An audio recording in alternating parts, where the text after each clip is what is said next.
Hello, everyone. I'm John. Good morning. Welcome to this hackathon. I'm very excited to be a part of it. And today I kind of want to talk about measuring and improving the security posture of open source projects. So you all are maybe going to be participating in hackathons later this weekend, and you'll probably be installing a lot of open source projects to get your stuff bootstrapped. And we might want to take a look and see what risks might be entering your system by doing that. So a little bit about me. I am neither Californian nor American, but a citizen of this world. And I want my currency to be so too. That's one of the reasons why I'm here. I started in the open medical system, working with brain-computer interfaces like OpenBCI and near-infrared spectroscopy, and having a lot of fun in that space, but there wasn't like a good solution for me to make money and live in the Bay. so I found alternatives in the crypto space, and the open money system is much more affordable. I'm part of a group you all should probably be a part of called Hashbang if you're interested in learning about digital privacy, security, digital freedom. For me, it's always felt like the more actionable side of EFF. You know, it's a cool group of people. And then there's Openssf, Open Source Security Foundation, which I've been a member of and participating in a number of projects in that space. If you're big or small, it doesn't matter. They take all, and they're very welcoming there. For companies, Coinbase pays me now. Novi, Facebook, DM used to pay me. BitGo paid me. Nuage Networks paid me for all kinds of things. Not just engineering work, but just to be a cool person. And yeah, how I got in the scene, magic internet money. I think we're all kind of here for magic internet money.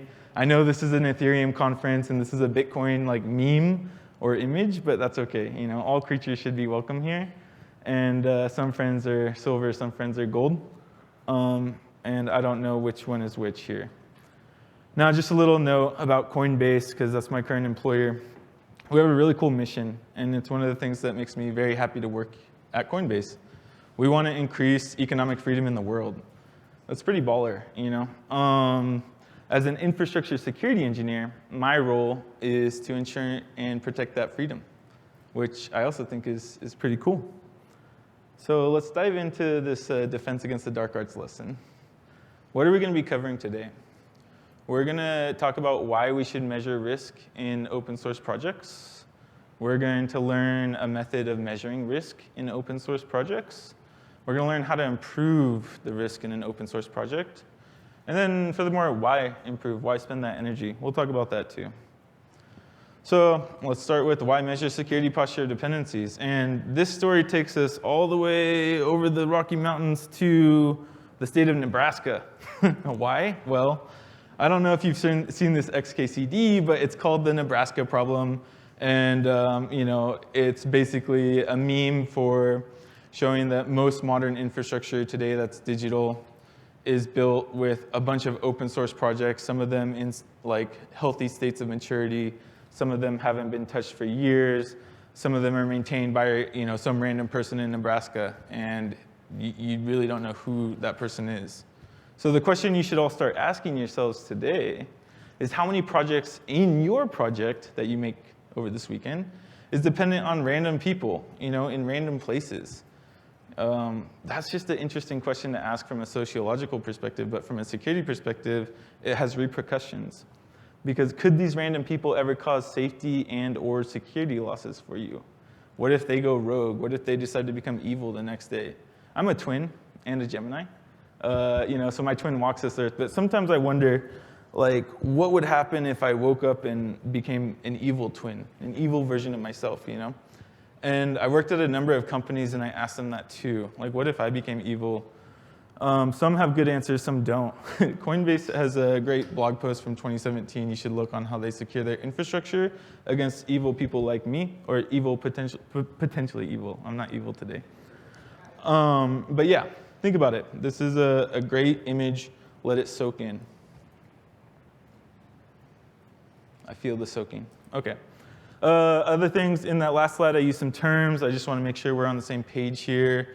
Loss is any undesired, any unplanned event that causes a negative impact in your life. You loss of a loved one, loss of a pet, loss of your laptop, maybe because you literally lost it on the bus or something, library or school, or maybe you installed a package that encrypted your hard drive and now it's lost until you pay like 10 Bitcoins or whatever the price is for these ransomware attacks.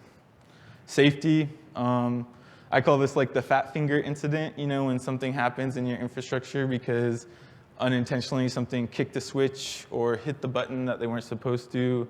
There's been a lot of times and a lot of big incidents in the internet where somebody just makes an honest mistake.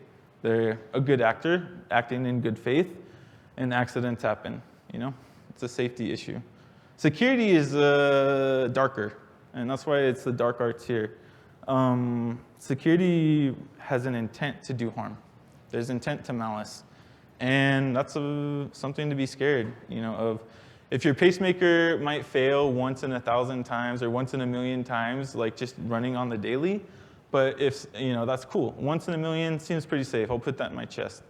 Now, what happens if like someone with malicious intent learns that like how that pacemaker is made, and they decide to, jam it with radio frequencies and, make your heart beat a lot faster or just make your heart stop? Like, that's an intentional action with malice to cause harm.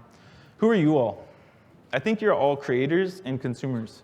You're definitely creating carbon dioxide in this room, and you're consuming oxygen. So, but who else are you? And maybe you're maintaining projects, maybe you're contributing to projects, maybe you're operating services for other people, or maybe you're just a downstream consumer, like all those MetaMask users in the room, or Coinbase wallet users.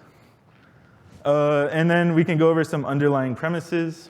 I just think attackers exist. I don't know why. It's a human problem. We like to attack things. That happens. Critical systems depend on open source software. OSS is open source software. And yeah, it doesn't matter if you're Coinbase, if you're Google, Microsoft. Microsoft has a huge problem with this. Doesn't matter if you're just an individual in this room. It's critical to you. If it's running your laptop, it sounds pretty critical. And then another thing, magic. I'm a huge fan of magic in all its forms. I think you're all pretty magical creatures, Some of you are like doing all kinds of crazy stuff, and I don't understand most of it, And for me, that's magical. Like the learning part, the understanding part, the magic gets reduced. You see the science behind it or the technical aspects, but when you first glance at it, it is, magic. So yeah. Let's build a map or a chart. What do the C's look like ahead of us? Well, in this hackathon, you're going to basically follow this process where you develop your code, you store that code, maybe in Git or something. You're going to build it, compile it. You're going to use upstream other packages to provide services, additional services for your service, and eventually you're going to use it. And I use these slides, and they come from the Salsa framework, but I used them in October. Now, these are the compromise points that can happen in this map of development, in this software development lifecycle or software development map. And I think today what we'll be talking about is what happens if you use bad packages, what happens if you're using a bad dependency. How do you know it's bad? What is bad even in this? It's like a philosophical question. But maybe it's going to cause a safety or security loss for you. How about that? So, okay, we kind of are looking at the picture. How are we going to measure our security posture? Now, today I'm going to walk you through Openssf Scorecard. It's a Golang utility tool maintained by a group in Openssf. And it's pretty easy to use, which is why I wanted to show it to you all today, because you can incorporate it into your hackathon projects. So just high level, it's an open source security tool. It's a utility that performs 18 different measurements related to the security posture of open source GitHub projects. Yes, it is not working for GitLab right now, unfortunately. And it's not going to help fix all of your security woes. It's just going to give you some visibility into the landscape of whatever project you're building. So you can see this in the wild. If you go to deps.dev right now, it's a Google project, safe to go to. It's not going to hack your computer when you open that browser page. You'll see the scorecard when you type in a random package. I don't know what package this was when I checked it out on March 12th or whenever, but you can kind of see that there's a scorecard here, and scorecards are fun, especially if you're teaching a lesson. You want to grade your students. And in this case, we'd be grading the students of these open source projects. How to use it, super simple. I just kept this slide very basic. You can just go to their repo and figure it out, but there's a lot of different ways to run it. You don't even have to run it. You can just use another downstream service like deps.dev. You can spin up a GitHub account and use GitHub Actions to run these requests. Who doesn't like free compute from GitHub? Yeah, so there's a Docker command there for anybody who wants to quickly test this out. I see only a few people with laptops, though, so BIM, next slide. Let's talk about what we'll be measuring when you run Openssf Scorecard. So this is like clickbait title, you won't believe number 5, but these are my top 10 measurements that I like to look at. Binary artifacts. If you see like random binary blobs in your source code, you probably don't know what's inside of them. And you're going to have to spend a lot of energy to understand what's inside of them. So there's a lot of risk there. They could be doing all kinds of things. They could have all kinds of problems in them. And you can't manually review them with just by looking at the source code because they're binaries, they're not source code. Branch protection.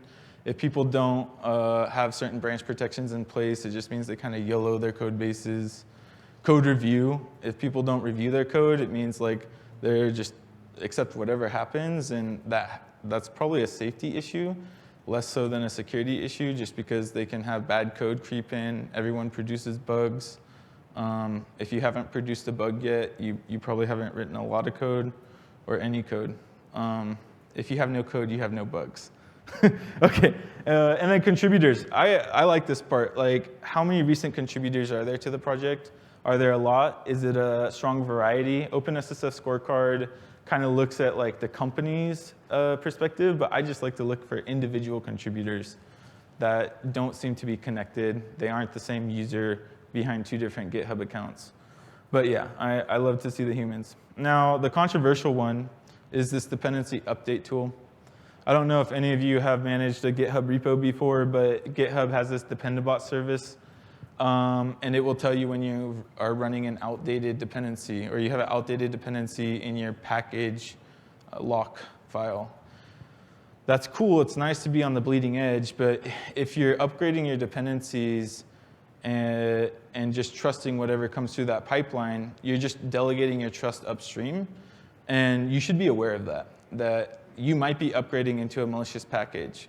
There have been a number of cases historically that this has happened to them, and people have lost crypto money, people have lost real money. Be very wary of Dependabot and RenovateBot. You might be upgrading into something terrible. Is the project maintained? Yeah, these are all like nice things to have. Pin dependencies. Why do you like pin dependencies? If you have ever tried to reproduce a build before, you'll understand how important it is to pin those dependencies down. If you ever perform security reviews for a product, it's really nice to know what version of that project or product you should be taking a look at the source code. Yeah. Otherwise, every time you build the product or project, you can be upgrading to different dependencies, and who knows what's going on in them. Okay, we'll go to how to improve the situation. Reducio risco, if you were a Harry Potter fan. Yeah, visibility and risk monitoring. So, today's a clear day, but there's a storm coming. I don't think I can see it through this window, but I looked at the weather report and saw that. So I know tomorrow I'm going to wear a rain jacket. That's visibility. Now, today, all your dependencies might be fine. That's awesome. That's cool. That's great. That's how it should be. But tomorrow, they might not. And you're going to need to know how to allocate resources to figure out which ones are those risky dependencies. Which ones may need like some white glove security treatment, or just an additional pair of eyes to make sure, hey, this is OK. This is good. We trust this. And you have to evaluate those risks against your risk appetite. Everyone here, they probably have high level of risk. They can just install everything on their laptop, and it'll be OK. But maybe you start having a large set of customers. Maybe your product gets popular. Maybe you end up on #1 on Hacker News. Your risk appetite might not be so high anymore because you have a reputation to uphold. You need to provide a quality product for your quality customers. And that takes a quality review. So think about allocating that. When